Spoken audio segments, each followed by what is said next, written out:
Hey guys, and welcome back to the channel. Today, how to do an oil change on a Jeep Gladiator. Alright guys, so today we're going to do the oil change on my Jeep Gladiator. Now this is a used Gladiator. It's got about 54,000 miles on it currently. But we're going to go ahead and do a full oil change as I have no idea when the last time it was done. They said it was done. The oil looks pretty dark on the dipstick. So I'm just going to go ahead and change it just for my benefit. With the 3.6. These take 5 quarts of oil with the filter. The oil filter is located right here on top. Your oil fill is right here. The only thing you have to go under the Jeep for is to drain the oil. Everything that you'll need is a set of paper towels, a funnel. You are going to need a 5/16 socket for the oil filter. You are going to need a 1/2-inch socket for the drain plug. You need 0W20 full synthetic oil, again, of your choice. I'm going to use Chevron Havoline Pro DS, long life full synthetic oil. Dexos approved, perfect for the Gladiators 3.6. Again, filter of choice, whatever you choose. I'm going to run a Mobil 1. This one is an M1C456-A. The other thing you're going to need is a drain pan. I have been using this for a while, and I'm going to be honest with you, I prefer just a plastic tub, just for the simple fact that this holds the oil and doesn't really create any splashing, where this, because it's so shallow, splashes out a lot of times, then I end up getting oil all over the garage floor. To get started, you're going to come over here, you're going to pull your dipstick just out a little bit, just like that. Then you're going to come over here to your oil fill. Take this off. You don't even have to remove it right now. Just kind of leave it there so that the oil can drain down. Now we're going to climb under the Jeep and remove the drain plug. All right, guys, so you're going to come from the front of your Jeep. You're going to climb up underneath, and you're going to look for the drain pan. You're then going to look for the drain plug, which is located on the back side of it. Go ahead, grab your wrench. Yeah, a little set that aside.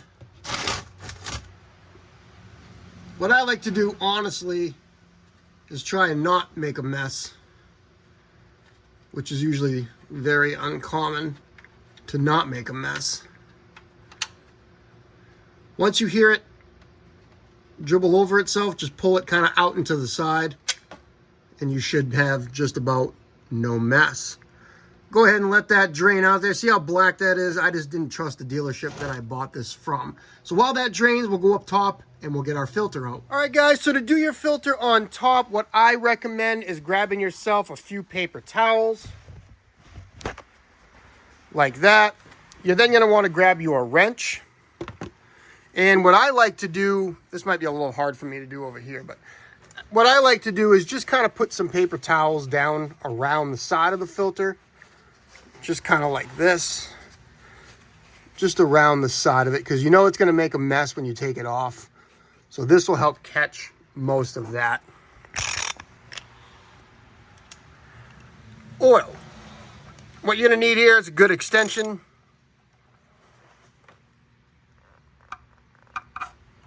And then just give it a little twist. Just like that. Once you have it off just about there, you can just take the rest off by hand.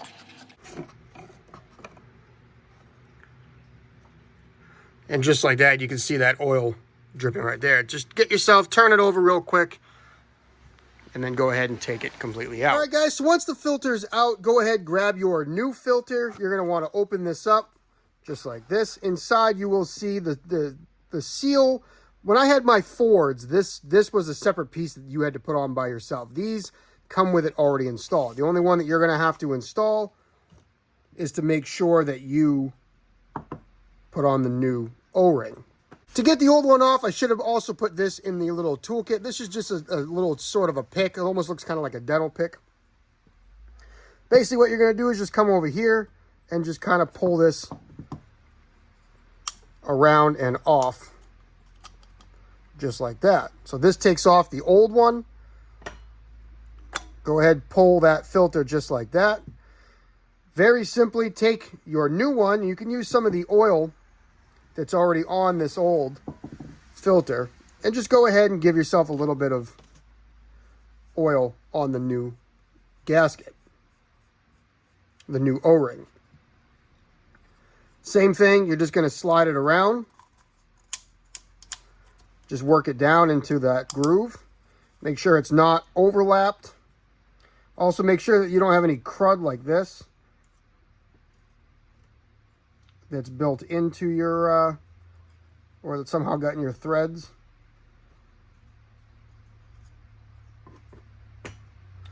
Just like that. Now your O-ring's all set.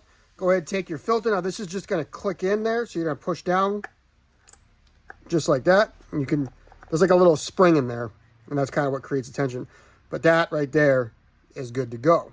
So you got the new filter installed. You're just simply going to come over here. What I like to do at this point, now you can remove your rag. And you can see all the oil that caught.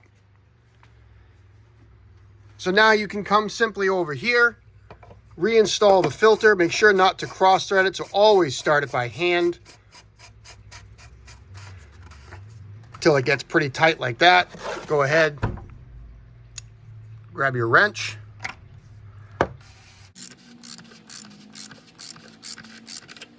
And once you bottom out, go ahead and just give it a little more of a, something like that. And now your filter is good. All right, guys, so once it gets down to basically just a really slow drip like this, go ahead and reinstall your drain plug.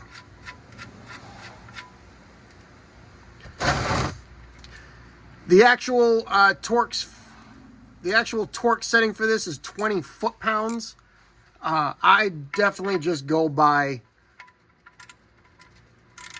my hand because I'm using a small ratchet like this. If you just go ahead and just give it a little oomph like that, you should be good to go for that. Grab a rag, clean that up real quick, and you're good to start adding oil. Now that we've done the filter and we've drained all the oil out of here, go ahead and remove your fill cap. Place it somewhere that you're not going to remember, or put it somewhere where you're not going to forget it, so you make sure that it goes back onto the Jeep. Now, if you guys haven't seen these Havoline boxes, this is supposed to be a way of them kind of controlling the amount of plastic that is used. This is what I run in my daughter's Jeep. So you see the amount of plastic here. This is supposed to be a lot less. It's just basically a bag with a thing on top. Easiest way to use these, on the side, this is a handle. Go ahead and you can push this in just like that. On the bottom, you push this in, you take this off like that. I already removed it.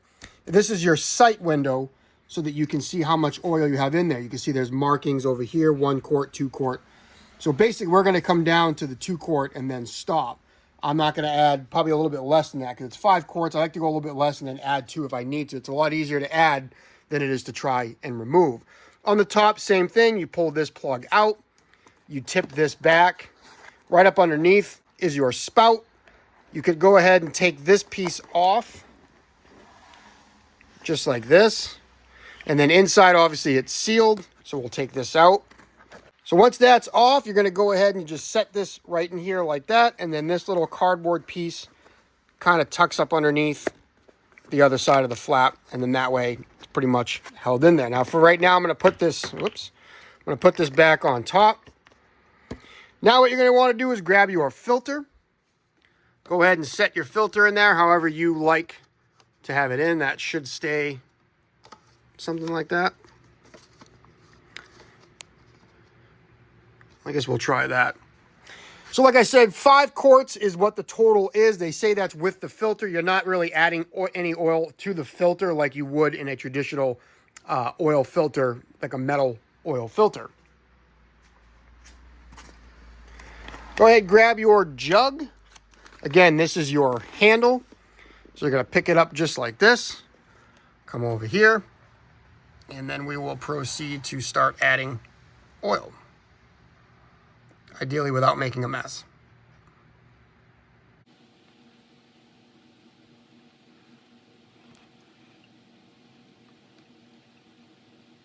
All right, so to go ahead and check that, you're just going to go ahead and remove your oil filter. Go ahead and replace your oil fill cap.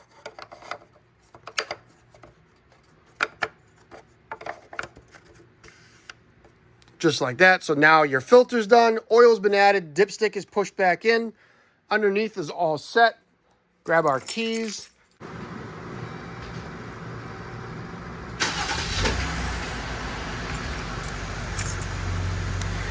All right, so while we're checking that, you can go into your settings. And you should have about 32 PSI for your oil pressure, which we do. So now we're gonna come over here, just kind of double check. Make sure that nothing is leaking, top or bottom. We seem to be good on that. I don't see anything dripping down or coming out.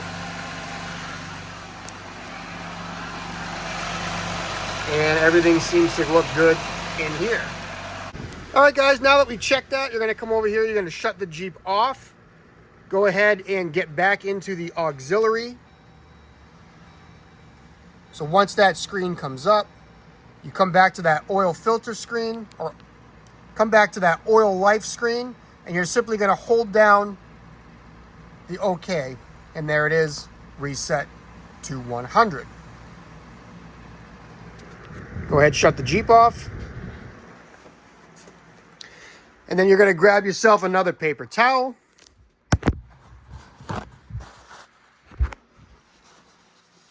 Then we're gonna come over here and check our oil level. You always wanna make sure you wipe it off the first time that you pull it out, because with the oil moving around and stuff down there, it is gonna move around. Go ahead, reinsert it all the way in. Go ahead, pull that out. And then you should have your oil reading. So once you check it and the oil level is good, at that point, you are now done. I always go back and I'll sometimes double or triple check just to make sure that the filter's on right and there's nothing underneath. Go ahead and clean everything up. But this is simply how you change the oil on a Jeep Gladiator. If you guys enjoyed this video, give it a thumbs up. Consider subscribing and leave me a comment. What oil do you use? And do you like your Jeep Gladiator? As always, thanks for watching, and I will talk to you next time.